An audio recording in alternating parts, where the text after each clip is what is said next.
মসজিদ নির্মাণের কি ফজিলত! বাচ্চা হারুনুর রশিদ নাম শুনছেন? বাচ্চা হারুনুর রশিদ সে একটি নিয়ম করলো যে আমি আল্লাহর ঘর মসজিদ একাই নির্মাণ করব।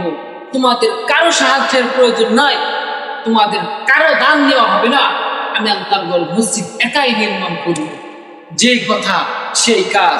সে আল্লাহর ঘর মসজিদ নির্মাণ করার জন্য দামি দামি পাথর নিয়ে আসলো, বিশাল বড় বড় করে পাথরগুলো স্তূপ দিয়ে রাখলো।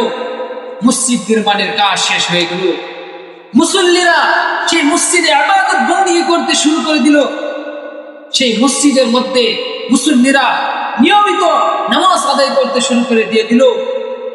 মুসল্লিদের ইবাদত বন্দিগি দেখে বাচ্চা হারুন রশিদের মনটা জুড়িয়ে গেল। তিনি অনেক খুশি হয়ে গেল। আশ্চর্য ঘটনা হলো, বাচ্চা হারুন রশিদ একদিন রাত্রেবেলা ঘুমাইলো। ঘুমের করে দেখলো একদল ফেরেশতা তার কাছে আসলো।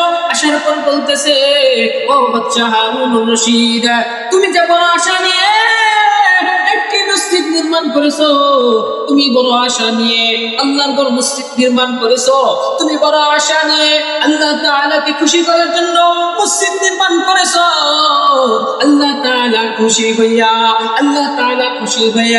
তোমার জন্য জান্নাতের মধ্যে একটি বাড়ি নির্মাণ করে দিয়েছে। ও বাচ্চা হারুন রশিদ, আল্লাহ তাআলা আরো জানাইয়া দিলেন, ও বাচ্চা হারুন রশিদ, আল্লাহ তাআলা তোমাকে জান্নাতের বাড়িটি দেখার জন্য তোমাকে নিয়ে যাইতে বলছে। তুমি যেন জান্নাতের বাড়িটি তুমি যেন প্রদর্শন করতে পারো। বাচ্চা হারুন রশিদ, চলো আমাদের সঙ্গে চলো। বাচ্চা হারুন রশিদ ওই ফেরেশতাদের সাথে চলতে লাগলো। যাওয়ার পর দেখলো একসঙ্গে দুইটা বাড়ি। বাচ্চা হারুন রশিদ তিনি অনেক খুশি হয়ে গেলেন। খুশি হওয়ার পর বলতেছে, ওগো আল্লাহ, আমি তোমার জন্য একটি বাড়ি নির্মাণ করেছি। ওগো আল্লাহ, তুমি খুশি হইয়া আমাকে দুইটি বাড়ি তুমি দিয়েছো। বরাবর তার বাড়ির মধ্যে প্রবেশ করলো। বরাবর তার বাড়ির মধ্যে প্রবেশ করার পর গিয়ে দেখলো এত সুন্দর বাড়ি সে কখনো আর দেখে নাই। ওই বাড়িটি দেখার পর বলতেছে, চলো ওই বাড়িটি দেখে আসি। ওই বাড়ির সামনে যাওয়ার সঙ্গে সঙ্গে ওই বাড়ির দারোয়ান গুলো তাকে বাধা দিল। বলতেছে, তোমার নাম কি? বাচ্চা হারুন রশিদ বলল, আমার নাম হারুন রশিদ। তখন ওই গেটের দারোয়ান গুলো বললো, এই বাড়ি তোমার না? বলতেছে হারুন রশিদ। বলতেছে, তাহলে এই বাড়ি কার? বলতেছে, দারোয়ান গুলো বললো, উপরের দিকে তাকাইয়া দেখো। উপরের দিকে তাকাইয়া দেখে ওই বাড়ির উপরের না, ওই বাড়ির উপরে লেখা আছে আহমদ বিন মুসা। তখন বাচ্চা হারুন রশিদ বললো, তিনি কে? বলতেছে, তিনি একজন মসজিদ নির্মাণের কাজে যোগালী ছিল রাজমিস্ত্রিদের সাথে।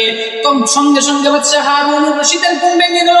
বাচ্চা হারুন রশিদ ঘুম থেকে জাগ্রত হয়ে তিনি খুঁজতে লাগলো তার মসজিদ নির্মাণ কাজে যতগুলো রাজমিস্ত্রি ছিল, যতগুলো যুগালী ছিল, সবগুলোকে ডেকে আনলো।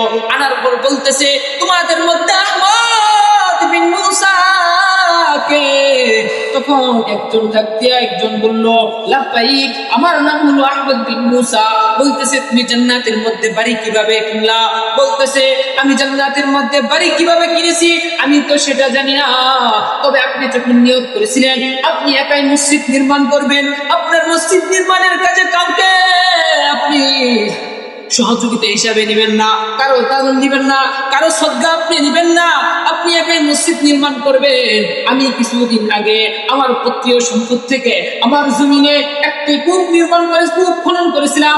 ওই কূপটি খনন করার সময় তিনটা আমি দামি পাথর পাই। ওই তিনটা দামি পাথরকে আমি সুন্দরভাবে হেফাজত করে রেখে দেই।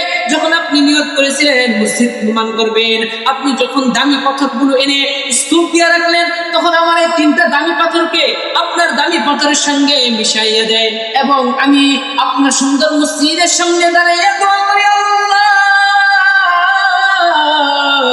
আমার হয়তো বাচ্চা হারুন রশিদের মতো সম্পদ নাই, আল্লাহ তুমি আমাকে একটি মন দিয়েছো, আল্লাহ এই তিনটি পাথরের বিনিময়ে আল্লাহ তুমি আমাকে জান্নাতে কোনো কিছু দিও। বাচ্চা হারুন রশিদ চিৎকার দিয়ে তাকে বুকে জড়ায় দিয়ে বলল, ও বেটা, তুই তো কাম করে ফেলছস। তিনটি পাথরের বিনিময় আল্লাহ তাআলা তোর জন্য জান্নাতের মধ্যে বাড়ি নির্মাণ করে দিয়েছে।